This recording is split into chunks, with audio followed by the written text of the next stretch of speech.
दोस्तों, जरा कल्पना कीजिए आप एक आम सी फ्लाइट में सफर कर रहे हो। अचानक जहाज का जीपीएस, रेडियो और सभी सिस्टम बंद हो जाएं।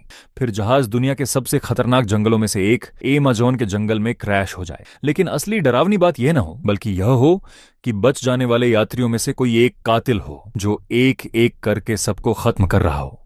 आज की कहानी भी कुछ ऐसी ही है, तो आइए शुरू करते हैं। जहाज में सिर्फ 8 यात्री मौजूद होते हैं। सफर बिल्कुल सामान्य तरीके से चल रहा होता है।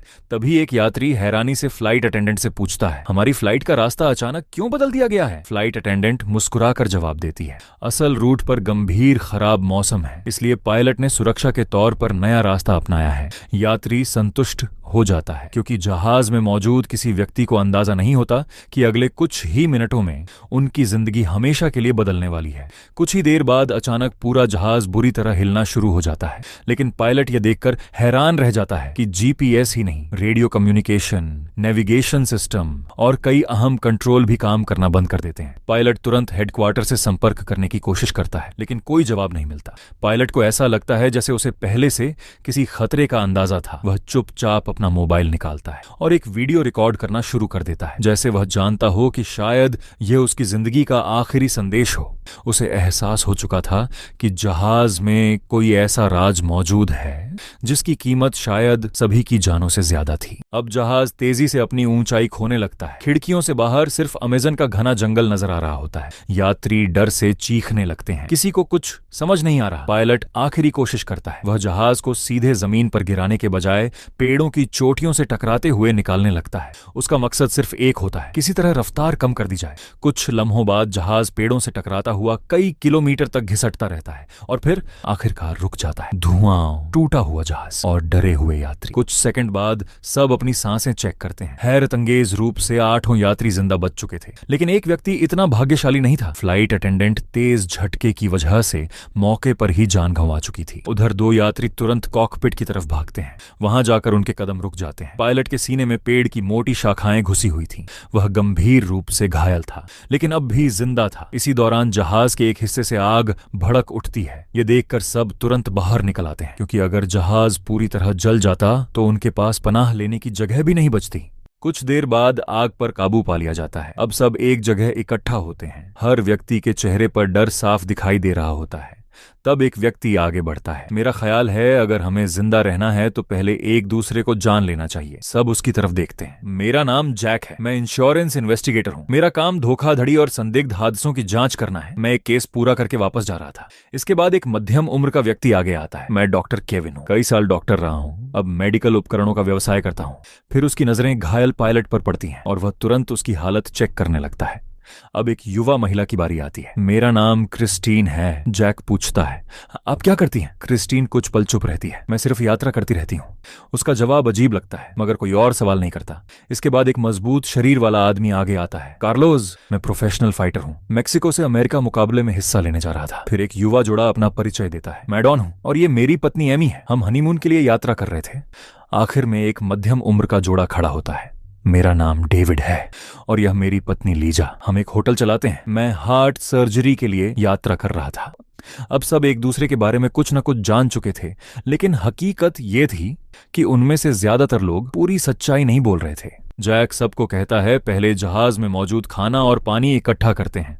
सब मिलकर सामान इकट्ठा करते हैं। मौजूदा राशन अधिक से अधिक सिर्फ 3 दिन चल सकता था। ये खबर सबको परेशान कर देती है। फिर जैक एक और मुश्किल फैसला करता है। फ्लाइट अटेंडेंट की लाश को जहाज से बाहर स्थानांतरित किया जाता है ताकि अंदर और जगह बन सके। इसके बाद सबका ध्यान घायल पायलट की तरफ जाता है। वे जानते थे कि शायद सिर्फ वही व्यक्ति उन्हें यहां से बाहर निकाल सकता है, लेकिन पायलट बोलने की स्थिति में नहीं था। वह बार बार कुछ बताने की कोशिश करता, लेकिन आवाज नहीं निकलती। शाम होते होते पायलट की हालत और खराब होने लगती है। डॉक्टर केविन समझ जाता है कि अगर तुरंत इलाज नहीं किया गया तो वह रात नहीं गुजार पाएगा। केविन जोखिम लेने का फैसला करता है। जहाज से एक सब्जी काटने वाला चाकू, अल्कोहल और कुछ जरूरी चीजें इकट्ठा की जाती हैं और फिर एक बेहद खतरनाक सर्जरी शुरू होती है।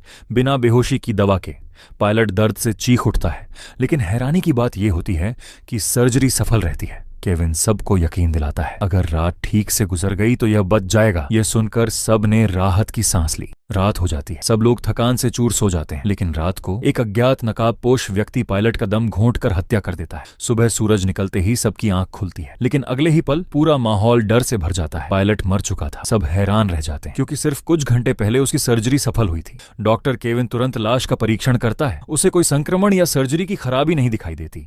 सब इसे बदकिस्मती समझकर चुप हो जाते हैं, लेकिन एक व्यक्ति ऐसा था जिसे यह मौत सामान्य नहीं लग रही थी। लीसा, जो पहले एक नर्स रह चुकी थी, वह पायलट के चेहरे को ध्यान से देखती है। उसने पहले भी ऐसे ही चेहरे वाला एक मरीज देखा था जिसकी दम घुटने से मृत्यु हुई थी। लीसा तुरंत समझ जाती है पायलट प्राकृतिक मौत नहीं मरा, उसे हत्या किया गया है। लेकिन वह अभी ये बात सबको नहीं बताती, क्योंकि अगर कातिल वाकई उनके बीच मौजूद था तो हालात और भी खतरनाक हो सकते थे। पायलट की लाश को फ्लाइट अटेंडेंट की लाश के पास दफनाने के बजाय एक पेड़ के नीचे रखा जाता है, ताकि अगर कभी रेस्क्यू टीम आए तो पहचान संभव हो सके। लेकिन इसी दौरान डॉन चुपचाप पायलट की जेब से गिरा हुआ मोबाइल उठा लेता है। वह मोबाइल किसी को दिखाए बिना अपने पास छुपा लेता है, मानो उसे भी किसी बात का शक हो चुका था। बाद में जब सब अलग अलग बैठे होते हैं, राज और भी गहरा हो जाता है। लीसा अपने पति डेविड से बात करती है। वह धीरे आवाज में कहती है, पायलट की हत्या की गई है। डेविड चौंक जाता है। और याद रखो, अब यहाँ किसी पर भी पूरी तरह भरोसा नहीं किया जा सकता।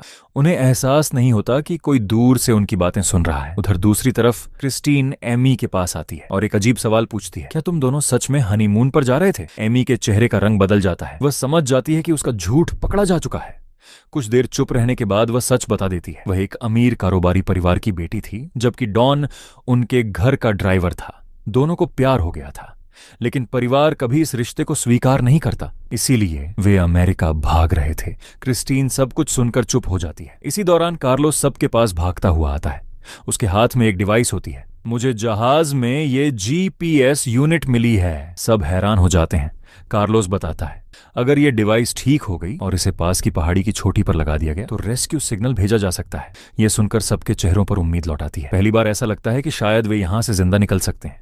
जैक तुरंत योजना बनाता है। आज कार्लोस डिवाइस ठीक करेगा और कल सुबह सब पहाड़ पर जाएंगे। लेकिन उन्हें नहीं पता था कि उनकी अगली मुश्किल अब भी शुरू होने वाली थी। उसी शाम लीसा अचानक घबराहट में दौड़ती हुई आती है और एक बुरी खबर देती है, सारा राशन गायब हो गया है। सब हैरान रह जाते हैं। सिर्फ एक दिन पहले इकट्ठा किया गया खाना और पानी गायब था। जो भोजन 3 दिन तक चल सकता था, वह एक ही रात में खत्म हो चुका था। अब शक और बढ़ जाता है। जैक और क्रिस्टीन तुरंत जांच शुरू करते हैं। क्रिस्टीन जमीन पर पैरों के निशान, सामान की व्यवस्था और दूसरी चीजों को ध्यान से देखती है। जैक को उसका तरीका अजीब लगता है। वह पूछता है, क्या तुम सच में सिर्फ एक पर्यटक हो? क्रिस्टीन कुछ पल चुप रहती है, फिर आखिरकार सच बता देती है। क्रिस्टीन दरअसल एक इन्वेस्टिगेटिव रिपोर्टर है। अब स्थिति और भी जटिल हो जाती है, क्योंकि हर व्यक्ति ने किसी न किसी बात पर झूठ बोला था। अगले दिन सब भोजन की तलाश में जंगल की तरफ निकलते हैं। इसी दौरान अचानक गोली चलने की आवाज आती है। सब चौंक जाते हैं। जब वे आवाज की तरफ दौड़ते हैं तो देखते हैं डेविड ने बंदूक से एक बंदर का शिकार कर लिया है। तब सबको पता चलता है कि डेविड और लीसा के पास एक बंदूक भी मौजूद थी, जिसके बारे में उन्होंने किसी को नहीं बताया था। रात को बंदर का मांस पकाया जाता है और सब खाना खाते हैं, लेकिन एमी मांस नहीं खाती, इसीलिए उसका हिस्सा डेविड खा लेता है। सबको लगता है कि आज का दिन सुरक्षित गुजर गया,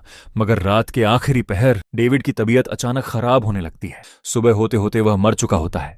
डॉक्टर केविन जांच करता है और चौंका देने वाली बात बताता है, ये फूड पॉइजनिंग नहीं बल्कि जहर है। किसी ने जानबूझकर उसे जहरीले मशरूम खिलाए हैं। यह सुनते ही लीसा गुस्से से चीख उठती है, मैं पहले ही कह रही थी, हमारे बीच एक कातिल मौजूद है। अब किसी के पास इस बात से इनकार करने की गुंजाइश नहीं बचती। पायलट और अब डेविड, 2 लोग मर चुके थे और कातिल अभी भी उन्हीं के बीच मौजूद था। डेविड की मौत के बाद पूरा समूह डर में डूब जाता है। अब किसी को किसी पर भरोसा नहीं रहता। हर व्यक्ति दूसरे को शक की नजर से देख रहा होता है। इसी दौरान डॉन को पायलट का वह मोबाइल याद आता है जो उसने गुप्त रूप से उठा लिया था। वह एमी को एक तरफ ले जाता है और मोबाइल खोलने की कोशिश करता है। काफी कोशिश के बाद मोबाइल चालू हो जाता है और उसके अंदर एक वीडियो मिलती है, वही वीडियो जो पायलट ने क्रैश से पहले रिकॉर्ड की थी। वीडियो चलते ही दोनों के चेहरे बदल जाते हैं। पायलट कमजोर आवाज में कह रहा होता है, अगर कोई यह वीडियो देख रहा है तो समझ लो कि यह हादसा नहीं था, जहाज को जानबूझकर गिराया गया था। डॉन और एमी तुरंत बाकी सबको बुलाते हैं। जब वे सब वीडियो देखते हैं तो अब सबको यकीन हो जाता है कि वे एक बड़ी साजिश का हिस्सा हैं। अब कार्लोस जीपीएस डिवाइस को पूरी तरह ठीक कर चुका था। अगर वे उसे पहाड़ की चोटी तक पहुंचा दें तो शायद मदद मिल सकती थी, लेकिन समस्या यह थी कि अब किसी को किसी पर भरोसा नहीं था। आखिरकार फैसला होता है। कार्लोस, डॉक्टर केविन और क्रिस्टीन पहाड़ पर जाएंगे, जबकि बाकी लोग कैंप में रहेंगे। अगली सुबह तीनों सफर शुरू करते हैं। पहाड़ तक पहुंचने का रास्ता बेहद खतरनाक था। खड़ी चट्टानें, फिसलती जमीन और घना जंगल। रास्ते में अचानक क्रिस्टीन का पैर फिसल जाता है। वह गहरी खाई के किनारे लटक जाती है। इसी दौरान क्रिस्टीन पहले अपनी जान बचाने के बजाय डिवाइस को पकड़ती है, क्योंकि उसे मालूम था यही उनकी एकमात्र उम्मीद है। कार्लोस और केविन अपनी जान जोखिम में डालकर उसे ऊपर खींच लेते हैं। उस पल तीनों के बीच भरोसा पैदा हो जाता है। रात को कार्लोस अकेला अपनी फाइटिंग प्रैक्टिस कर रहा होता है, तभी नकाबपोश कातिल हमला कर देता है। जबरदस्त लड़ाई होती है, लेकिन आखिरकार कार्लोस मारा जाता है और कातिल उसकी लाश जंगल में फेंक देता है। अगली सुबह जब कार्लोस दिखाई नहीं देता तो सब परेशान हो जाते हैं। क्रिस्टीन और केविन उसे ढूंढने निकलते हैं। कुछ दूर जाकर वे गिद्धों और पक्षियों का एक झुंड देखते हैं। वे तुरंत समझ जाते हैं कि वहां कुछ गड़बड़ हुई है, और जब वे पास पहुंचते हैं तो कार्लोस की लाश देखकर सन्न रह जाते हैं। एक और हत्या हो चुकी थी। उसी रात अचानक भीषण तूफान शुरू हो जाता है। बारिश इतनी तेज होती है कि सबको फिर से जहाज के अंदर शरण लेनी पड़ती है। तूफान के दौरान जहाज की छत का एक हिस्सा टूट जाता है और ऊपर छिपे हुए कई सफेद बैग नीचे गिर जाते हैं। सब हैरान रह जाते हैं। जब बैग खोले जाते हैं तो उनके अंदर नशीले पदार्थों के पैकेट मौजूद होते हैं। करोड़ों डॉलर मूल्य के नशीले पदार्थ। अब सब समझ जाते हैं जहाज का इस्तेमाल तस्करी के लिए हो रहा था। हादसा जानबूझकर कराया गया था। कातिल नशीले पदार्थों तक पहुंचना चाहता है। नशीले पदार्थ देखकर एमी डर जाती है। वह जहाज से बाहर भाग जाती है। डॉन तुरंत उसके पीछे जाता है, लेकिन तूफान इतना भयानक होता है कि कुछ दिखाई नहीं देता। लीसा भी अपनी बंदूक लेकर एमी को ढूंढने निकलती है। बारिश, अंधेरा और तेज हवाएं। अचानक उसके पीछे कदमों की आवाज आती है। वह मुड़ती है, लेकिन बहुत देर हो चुकी होती है। वही नकाबपोश कातिल उस पर हमला कर देता है। लीसा विरोध करने की कोशिश करती है, लेकिन कातिल उसे बुरी तरह घायल कर देता है।